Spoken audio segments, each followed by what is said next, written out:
నమస్తే రమగారు. నమస్తే జయ. రమగారు, మీరు అడపా చిరంజీవి గారిది 'కపాలదుర్గంలో' నుంచి కొన్ని స్టోరీలు చెప్పుకుంటూ ఉన్నాం గదా! ఇవాళ ఏమన్నా చెప్పుకుందామండి? దయ్యాల దిబ్బ వజ్రాల హారం. అబ్బో! ఎంత బావుందో రమగారు. 'దెయ్యాల దిబ్బ వజ్రాల హారమా'? అడపా చిరంజీవి గారు రాసిన చాలా కథల్లోంచి ఇదొక కథ. అయితే క్లాసిక్ బుక్స్ వాళ్ళు ఈ పుస్తకాలని ప్రింట్ చేశారు. ఓకే. క్లాసిక్ బుక్స్ మీరు ఆన్లైన్ సంపాదించవచ్చు ఈ పుస్తకాలని, లేకపోతే ఫ్లిప్కార్ట్లో దొరుకుతాయి. నేను బ్రీఫ్గా చెప్తాను, మీరు ఎలాబరేట్ కథ చదవాలి అని అనుకుంటే కనుక అడపా చిరంజీవి గారు ఈ కపాలదుర్గం పుస్తకాన్ని బుక్ చేసుకుంటే అందులో 5 ఉన్నాయి. మనం ఇంకో కథ చెప్తున్నాం అనమాట. కపాలదుర్గం ఇంతకుముందు చెప్పాం కదా. అవునండి. సో ఈ దయ్యాల దిబ్బ వజ్రాల హారం ఒక చిత్రమైన కథ, బాగుంది, ఇంట్రెస్టింగ్గా. శృంగ పర్వతాలని ఆనుకుని ఉన్న దేవళం అనే రాజ్యంలో ప్రజలంతా ఒకటే మాట చెప్పుకుంటున్నారట. ఏంటంటే మహారాణి స్వయంప్రభాదేవికి ఒక బ్రహ్మాండమైన వజ్రాల హారం ఉంది, అది మిస్ అయింది. ఓహో! ఆవిడ స్నానం చేయడానికి కొలంలోకి దిగుతూ కొలను గట్టున అది పెట్టారు.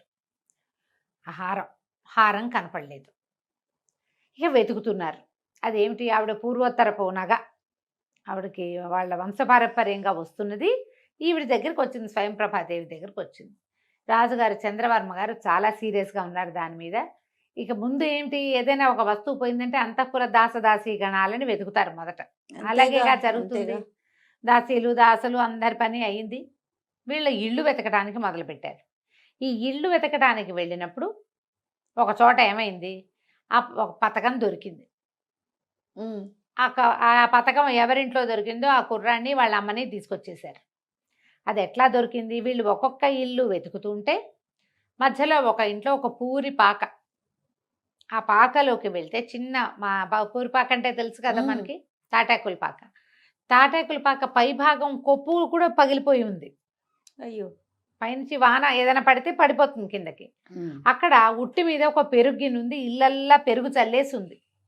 ఆ చిన్న ప్రాంతంలోనే పెరుగు చల్లబడి ఉంది, అంతే కింద పడిపోయింది. అదంతా కచాడుగా ఉండేసరికల్లా ఇక్కడ ఏదో జరిగిందని ఏం చేశారు, ఆ పెరుగున్న ఉట్టి మీద పెరుగు కుండ ఏది ఉందో దాన్ని దించారు. ఆ కుండలో అంత పెరుగుంది. దాని ఊరికే ఇట్లా కదిపేసరికి లోపల మిలమిలలాడుతూ కనపడింది. ఏమిటి అని చూస్తే అందులో ఒక బంగారు పథకం కనపడింది. ఆ బంగారు పథకాన్ని అందులోంచి తీసి శుభ్రంగా కడిగి చూస్తే దాని మీద శంఖముద్ర వేసింది ఒక పథకం. అది పెండెంట్, మనకు తెలిసిందే కదా, లాకెట్ అంటాం, పెద్దది. బహుశా ఇట్లా ఉండి హారం, ఇక్కడ పథకం ఉంటుంది. ఈ పథకం కొక్కి ఊడి ఉంది. పథకం దొరికింది, హారం ఎక్కడ? ఆ ఇల్లు ఎవరిది, శశికాంతుడు అని ఒక కుర్రాడు, వాళ్ళమ్మ అనసూయ. వాళ్ళు ఇంకా ఇంట్లో లేరు, తల్లి కొడుకు ఇంట్లో లేరు. వాళ్ళు కూడా అప్పుడే బయట నుంచి చూస్తున్నారు. అప్పుడే సైనికులు ఆ ఇంట్లోకి వెళ్ళారు. అందరిళ్ళు పరిశీలిస్తున్నారు కాబట్టి వీళ్ళు బయట ఉంచున్నారు. ఈ పథకం పట్టుకొచ్చాడు లోపలికి వెళ్ళిన సైన్యాధ్యక్షుడు. ఇదిగో పథకం కనపడింది, ఎవరిచ్చారు నీకు చెప్పంటే నాకు తెలీదు, నేను ఇప్పుడే వస్తున్నాను అన్నాడు కుర్రాడు. పథకంతో సహా కుర్రాన్ని వాళ్ళ అమ్మని మోసుకొచ్చేసారు సభకి. సభ అంతా తీర్చారు. రాజుగారు మంచి ఆగ్రహోదగ్రుడుగా ఉన్నాడు. నానా తిట్లు తిట్టి కేకలేశారు. అబ్బాయిని చెప్పమన్నారు. చెప్పంటే అబ్బాయి అన్నాడు, నేను ఆ పని చేయలేదు, నాకు అసలు తెలీదు. ఈ లోపల ఏమైంది, ఒక 5-6 వార్తలు వచ్చినాయి. ఏమిటి, ఒక గండభేరుండ పక్షి ఈ హారాన్ని ముక్కును తగిలించుకుని కాలుగోళ్ళకి తగిలించుకుని పరిగెడుతున్నట్టుగా ఎగిరిపోతున్నట్టుగా చాలామంది చూశారు అని. మంత్రి గారు ఏమన్నారు, ఒక పక్షిరాజు ఇట్లా దీని గొలుసును తీసుకుపోతున్నాడు, వజ్రాల హారాన్ని. ఈ తీసుకెళ్తున్న క్రమంలో ఆ హుక్కు ఊడి ఆ పథకం వీళ్ళింట్లో పడి ఉండొచ్చు, ఆ గుడిసె పైనుంచి. అది పెరుగు కుండలో పడ్డం వల్ల పెరిగిట పడిపోయింది. అంతేగా, ఎత్తు నుంచి ఒక వస్తువు పడింది, నిండుగా ఉన్నది చిందింది. అలా జరిగి ఉండొచ్చు, అంటే ఇప్పుడు జరిగి ఉంటుంది. మరి పక్షిరాజు ఏడి? నమ్మకంగా ఉండద్దు. ఓ పక్షి ఎత్తుకుపోయింది అన్న మాట ఊళ్ళో ఎలా చెప్పుకుంటారు, కాకెత్తుపోయింది అనము. అలాంటిదే తప్పిస్తే అది నిజమవడానికి అవకాశం ఉందా? పక్షి మాంసఖండాలు తీసుకెళ్తుంది, వజ్రాల హారం ఎందుకు పక్షికి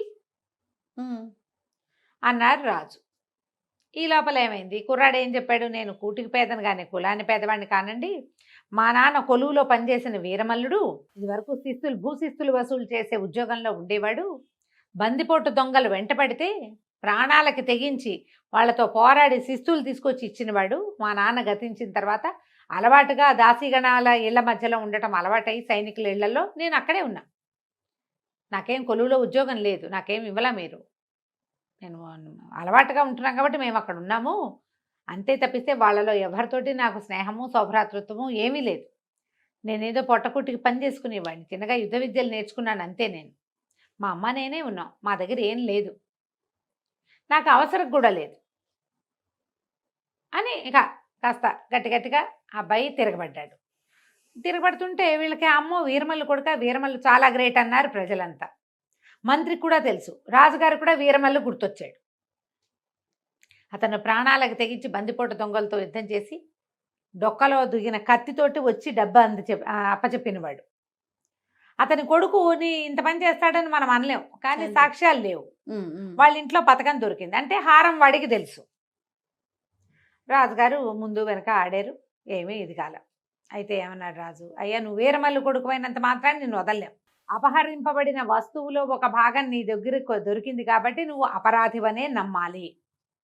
అయితే ఒకటి మనకు ఒక లెక్క ఉంది ఏమిటి, ఇక్కడ అపరాధం ప్రూవ్ కాకపోతే వీళ్ళకి ఈ రాజ్యానికి ఒక దిక్కున దయ్యాల దిబ్బ అని ఒక ప్రాంతం, ఈ అపరాధిని తీసుకుపోయి అక్కడ వదులుతారు.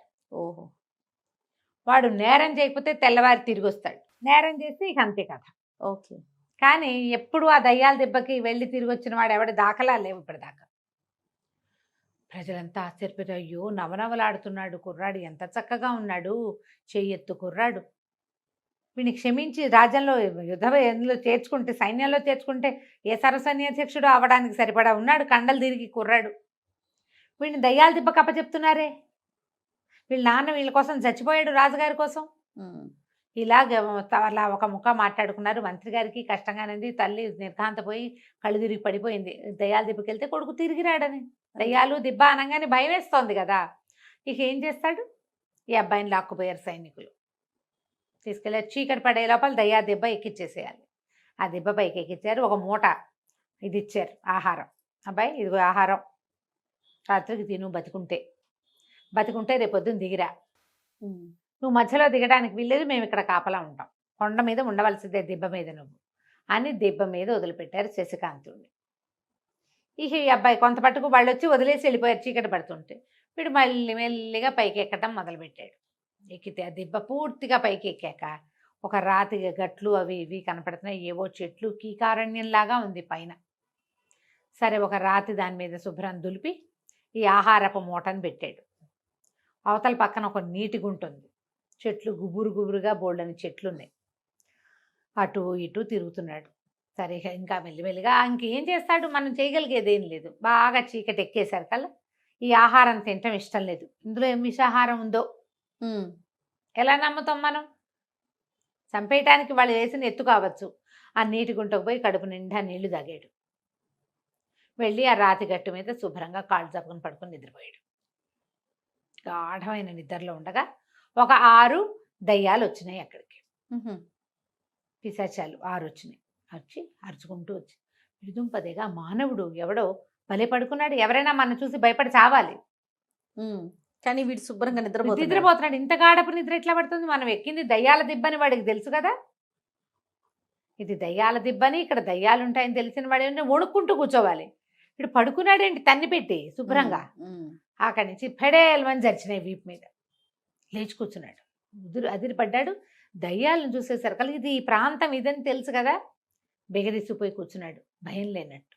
ఏరా అబ్బాయి ఎందుకు భయపడలేదంటే, భయానికి ఏముంది, నాకేం భయం, నీకు ఎన్ని గుండెలు అన్నాయి. ఎన్ని గుండెలో నేను ఎప్పుడూ లెక్క పెట్టుకోలేదన్నాడు.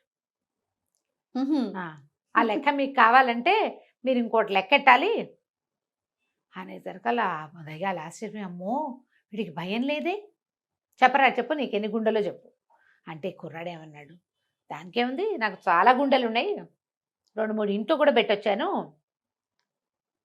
ఈ నా గుండెలు లెక్క పెట్టాలంటే ఈ చెట్టుకి ఎన్ని కాయలు ఎన్ని ఆకులు ఉన్నాయో అన్ని గుండెలు ఉన్నాయి నాకు.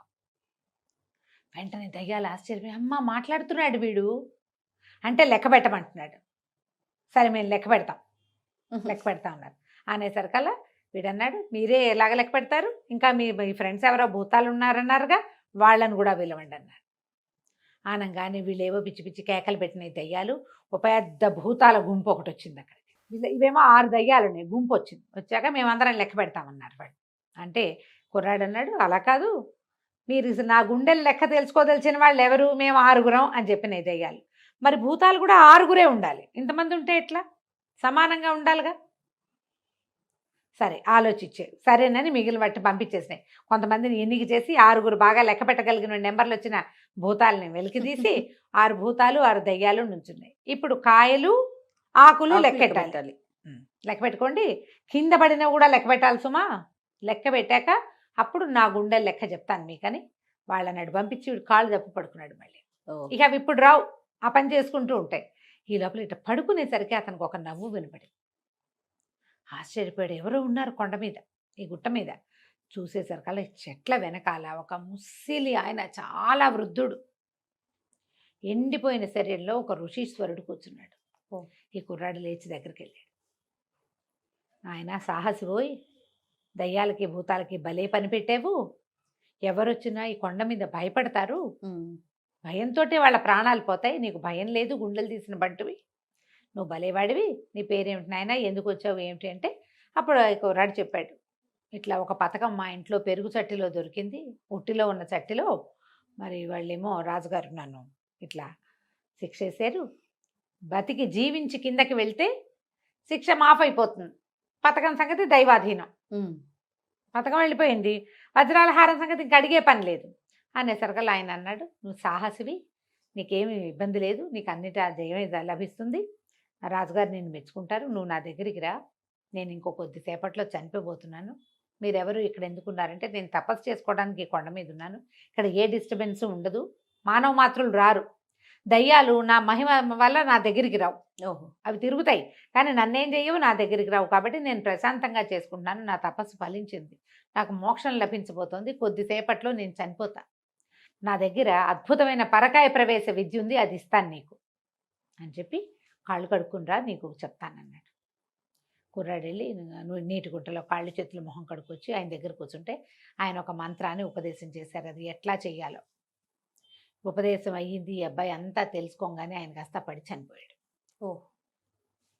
ఇక ఏం చేస్తాడు, సరే ఆ దయ్యాలు భూతాలు ఏమో కాకులు కాయలు లెక్కెట్టుకుంటున్నాయి, ఇతను అన్ని పుల్లలన్నీ ఏరి చుట్టుపక్కల ఉన్నవన్నీ ఓ 2 రాళ్ళు కొట్టి కొంచెం మంట సృష్టించి ఆయనని దహనం చేసాడు కొండ మీద.